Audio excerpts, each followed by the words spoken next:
नमस्ते शेतकरी बांधवांनो, माझं नाव आहे वैभव मापारी. मी Panchsheel seeds private limited Pune Maharashtra येथे झोनल बिझनेस मॅनेजर म्हणून काम बघतो. तर आज आपण नाशिक जिल्ह्यामध्ये कळवण तालुक्यामध्ये भेंडी गावामध्ये आलोय. तर आपल्या सोबत आपले शेतकरी आहेत, त्यांनी पंचशील सीड्सचा रिअल 4 कांदा केलेला आहे.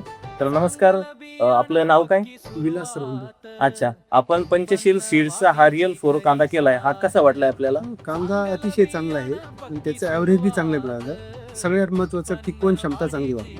अच्छा, आज 21 ऑगस्ट 2026 दिनांक आहे.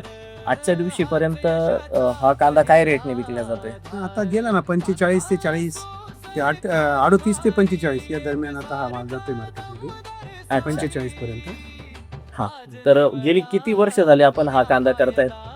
2 वर्ष झाले. 2 वर्षापासून आम्ही सलग हा कांदा करतो. मागच्या वर्षी पण घेतला होता, कमी होता.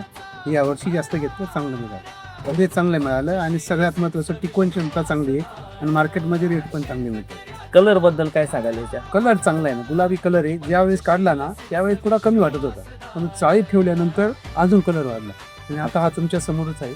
कलर चांगला आहे. ओके, तुम्ही आसपासच्या जे आपले नगर म्हणा किंवा जी आपली सोलापूर साईडला पण आपलं कांद्याचं बियाणं चांगलं जातं, MP मध्ये पण चांगलं आपलं बियाणं विकलं जातं, त्या शेतकऱ्यांना काय अजून सल्ला द्याल याच्याबद्दल? नाही, मी तर म्हणेल अतिशय चांगलं बियाणं आहे.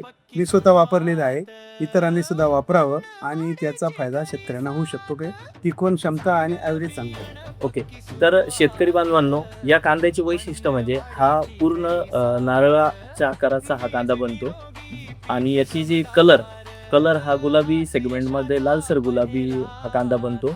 माती जर चेंज झाली तर आपण म्हणतो कांद्याचा कलर चेंज होतो, पण प्रत्येक ठिकाणी आपलं जर बियाणं जिथं जिथं वापरलंय तिथं या कांद्याचा कलर चांगला निघालाय आणि आज मार्केटमध्ये याला चांगला भाव भेटतोय.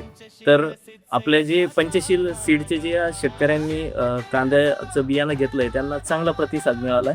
तर मग आपण एकदा हे पंचशील सीडचं कांदा बियाणं रिअल 4 हे एकदा वापरून बघावं.